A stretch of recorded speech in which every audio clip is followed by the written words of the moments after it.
بریم با هم دیگه این فرنیای خوشمزه ماه رمضان رو درست کنیم. برای درست کردن فرنی کافیه که برای هر نفر 1 پیمانه شیر بریزید و به اندازه همون پیمانه 1 دونه قاشق شکر و 1 دونه قاشق آرد. این نسبت استاندارد فرنیه، ولی از اونجایی که ممکنه آرد برنج های مختلف فرق داشته باشن و آردش هم باید آرد برنج باشه. مثلا آرد برنج من خیلی سفت نمیشه، برای همین در انتها برای 5 تا لیوان اومدم 2 تا قاشق دیگه هم اضافه کردم که خیلی شل نشه. برای همین شما باید حتما حواستون باشه که آرد برنجتون کیفیت داشته باشه. اگر آرد برنج شما زود سفت میشه، برای هر 1 دونه پیمانه از این استکان خب 1 قاشق شکر، 1 قاشق آرد و 1 پیمان شیر کافیه. در انتها میتونید فرنیتون رو زعفرونی کنید و با گل محمدی هم تزیین کنید، ولی میتونین کلا همون رنگ سفید باشه و با گل تزیینش کنید یا حتی فقط از دارچین برای تزیینش استفاده کنید. بریم با هم دیگه این فرنی خوشمزه رو درست کنیم. خب توی این مرحله من میام همه موادی که به اندازه لازم به تعداد خانواده جدا کردم داخل ظرف میریزم و شما هیچ وقت نباید فرنی رو توی زمانی که گرم هست موادش رو اضافه کنید. توی زمانی که الان روی گاز نیست آرد و شکر رو به مواد اضافه میکنم و حسابی هم میزنم تا توی شیر حل بشه، مخصوصا آرد که دیگه دون نباشه، داره ترکیب میشه و شما باید از اول اندازه هاتون به 1 نسبت کافی باشه که دیگه مجبور نباشید زمانی که حرارت داره برای سفت شدن از آرد برنج استفاده کنید. میتونید از نشاسته هم استفاده کنید یا آرد ذرت، ولی من اینجا سنتی ترین فرنی رو دارم بهتون آموزش میدم که از همه خوشمزه تره. خب من اینجا کاملا میام به هم میزنم، شکر زیرش ته‌نشین شده و موادمون یکم غلیظ شده. خب ببینید من مواد رو کاملا با هم دیگه قاطی کردم.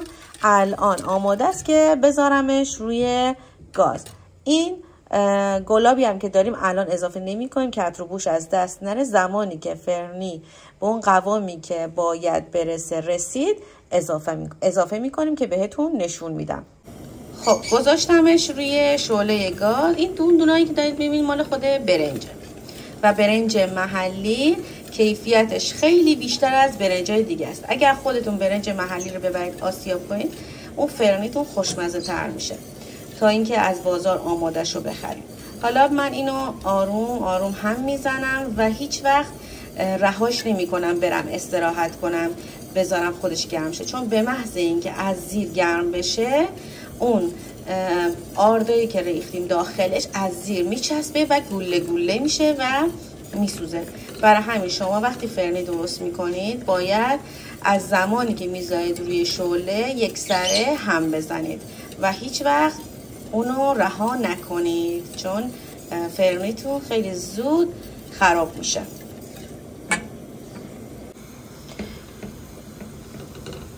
نگاه کنید داره داغ میشه ولی همچنان مواد شله، یعنی یک کوچولو داره تغییر حالت میده ولی زمان هنوز زیاد داره تا برسه به اون مرحله. ولی ما نباید از هم زدن دست بکشیم، چون سریع یه گوشش سفت میشه و گوله میشه. ما همچنان این مواد رو به هم میزنیم تا یک قوام خوبی به ما بده و باید توی فرنی با شعله ملایم شما اونو بپزید، چون که اگر سریع بخواین با شعله زیاد حرارت زیاد اون آرد برنجتون رو سفت کنید و آماده بشه باعث دل درد میشه. باید برنجش که همون آرد داخلشه قشنگ پخته بشه.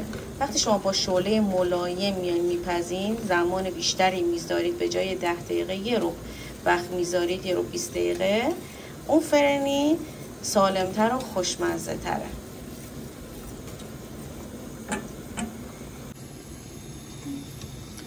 خب کم کم داره موادمون خودشو میگیره، ولی هنوز آماده نیست. نگاه کنید هنوز آبکیه. همچنان هم میزنیم که ته نگیره. و این نکته هم یادتون باشه، فرنی زود ته میگیره وقتی که کم کم داره سفت میشه. پس از همه جای مایتابه یا قابلمتون هم بزنید. خب داره کم کم آماده میشه. اگر میخواین که فرنیتون زعفرونی باشه یا کاکائویی باشه، شما توی این مرحله میتونید موادتون از همدیگه جدا کنید. توی یکی زعفرون بریزید، توی یکی کاکائو بریزید و اون یکی دیگر رو بذارید همینطوری سفید بمونه. من توی این مرحله یه مقدار از موادمو توی ظرف میریزم، اونو تزیین میکنم و مابقی رو بهش زعفرون میزنم، چون زعفرونم خیلی طعم خوبی داره نسبت به کاکائو. زعفرون خیلی بهتره، مزه دنت و بستنی میده و یک دسر خیلی خوشمزه است. و البته توی ماه رمضان برای باز کردن روزه فرنی یکی از بهترین غذاهاست. الان دیگه کاملا آماده است. نگاه کنید من وقتی میارم بالا ردش میمونه، داره قلقل میکنه و میبینید که شل نیست، خیلی قوام. اینو من بذارم توی ظرف خنک بشه کاملا میگیره خودشو. خب توی این مرحله من بهش گلاب رو اضافه کردم.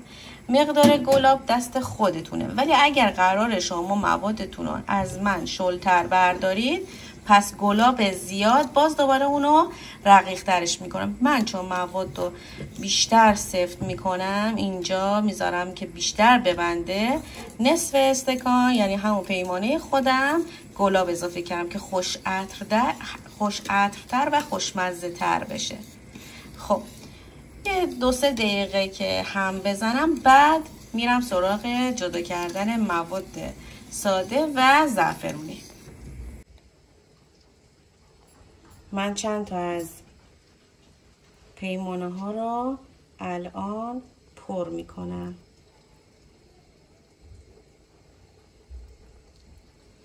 چون مواد زعفرونی کمتری میخوام میام و اینجا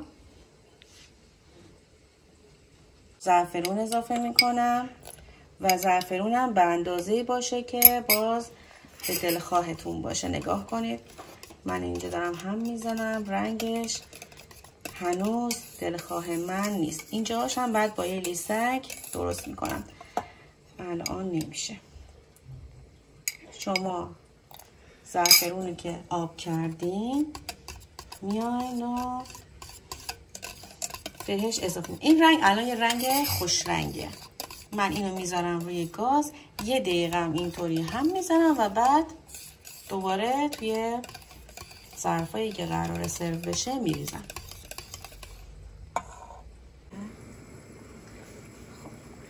حالا ببینید من دوباره گذاشتم روی گاز و مواد رو دوباره یه هم میزنم که مواد زعفرونم قشنگ توی این باز بشه. توی فیلم حالا کم رنگ تر افتاده ولی خیلی خوش رنگ تره.